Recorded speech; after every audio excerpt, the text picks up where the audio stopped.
Emosi berkembang untuk satu tujuan spesifik, membuat kita hidup dan membuat kita sedikit lebih baik. Itu saja. Jika kita tinjau dari pengertian emosi ini, emosi adalah mekanisme umpan balik yang mengatakan kepada kita apakah sesuatu itu sepertinya benar atau salah untuk kita. Tidak kurang, tidak lebih. Sederhananya seperti halnya itu rasa sakit akibat menyentuh kompor yang panas. Tentu mengajari Anda agar tidak menyentuhnya lagi. Kesedihan karena kesepian mengajari Anda untuk tidak melakukan hal-hal yang membuat Anda merasa sangat kesepian lagi. Emosi hanyalah sinyal biologis yang dirancang untuk mengarahkan Anda ke perubahan yang bermanfaat. Tolong pahami, bukan maksud saya untuk mematik kritis paruh baya Anda atau fakta bahwa ayah Anda yang pemabuk mencuri sepeda Anda ketika Anda masih 8 tahun dan Anda masih belum dapat melupakannya. Tapi ketika itu terjadi pada Anda, kemudian Anda merasa sedih, itu karena otak Anda berkata bahwa di situ ada sesuatu masalah yang belum tersentuh dan tidak terselesaikan. Dengan kata lain, emosi negatif adalah suatu panggilan untuk bertindak. Ketika Anda merasakannya, itu karena seharusnya Anda melakukan sesuatu. Emosi positif sebaliknya merupakan imbalan atas tindakan yang tepat. Ketika Anda mulai merasakannya, hidup Anda akan terlihat sederhana dan tidak ada hal lain yang layak dilakukan selain menikmatinya. Dan seperti hal-hal lain, emosi positif pun akan berlalu seiring datangnya masalah-masalah baru. Emosi hanya sebagian dari persamaan dalam kehidupan kita, bukan seluruhnya tentu. Hanya karena sesuatu terasa enak, tidak berarti itu baik. Hanya karena sesuatu terasa tidak enak, bukan berarti juga itu buruk. Emosi hanya pelang penunjuk jalan, anjuran yang disampaikan neurobiologi dalam diri kita, bukan perintah. Karena itu, sebaiknya kita tidak langsung mempercayai emosi kita sendiri. Malah saya yakin kalau kita sebaiknya membiasakan diri untuk mempertanyakan emosi kita masing-masing, itu akan jauh lebih baik.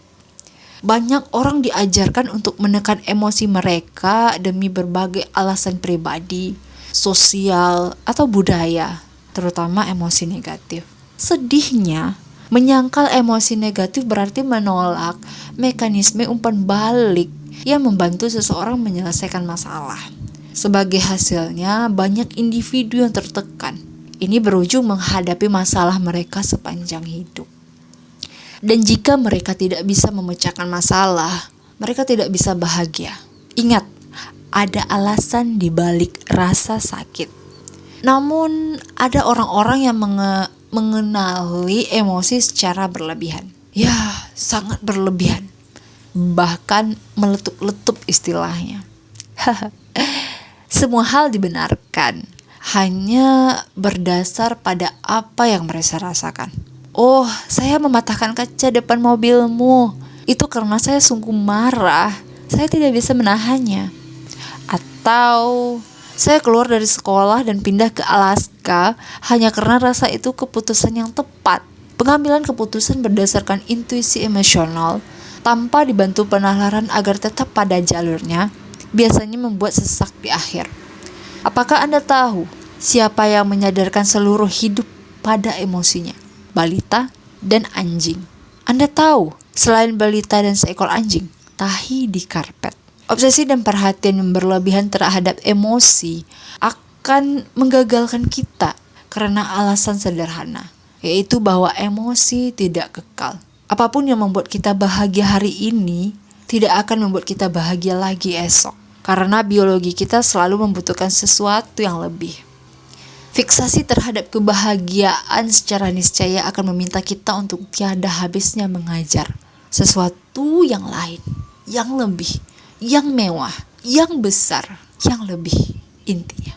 Mulai dari rumah baru, hubungan baru, tambah momongan, naik gaji, dan lain sebagainya. Tak peduli seberapa keras jerih payah yang telah kita keluarkan, kita akan bertemu pada semacam perasaan menakutkan yang serupa saat kita memulai semua ini, yaitu tidak cukup. Psikolog kadang menyebut konsep ini sebagai treadmill hedonis, atau idenya adalah bahwa kita selalu bekerja keras untuk mengubah situasi hidup kita, namun sebenarnya kita tidak pernah merasa sangat berbeda. Inilah mengapa masalah kita selalu berulang dan tidak dapat dihindari. Orang yang Anda nikahi adalah orang yang dengannya Anda beradu mulut. Rumah yang Anda beli adalah rumah yang Anda perbaiki tentunya. Pekerjaan idaman yang Anda miliki adalah pekerjaan yang membuat Anda stres. Setiap hal yang didapat melalui sesuatu pengorbanan apapun yang membuat kita merasa nyaman, tak dapat disangkal, juga akan membuat kita merasa buruk. Apa yang kita dapatkan adalah apa yang kita lepaskan. Apa yang menciptakan pengalaman positif, kita akan menemukan pengalaman negatif kita. Ini adalah pil pahit yang sulit ditelan. Kita menyukai ide bahwa ada beberapa kebahagiaan yang pada akhirnya dapat dicapai. Kita menyukai ide bahwa kita dapat meringankan semua penderitaan kita secara permanen. Kita menyukai ide bahwa kita dapat merasa penuh dan puas dengan hidup kita selama ini. Tapi kita tidak mampu. Untuk itu, kunci dari hidup bahagia dan merasa terlepas dari masalah adalah sabar dan bersyukur.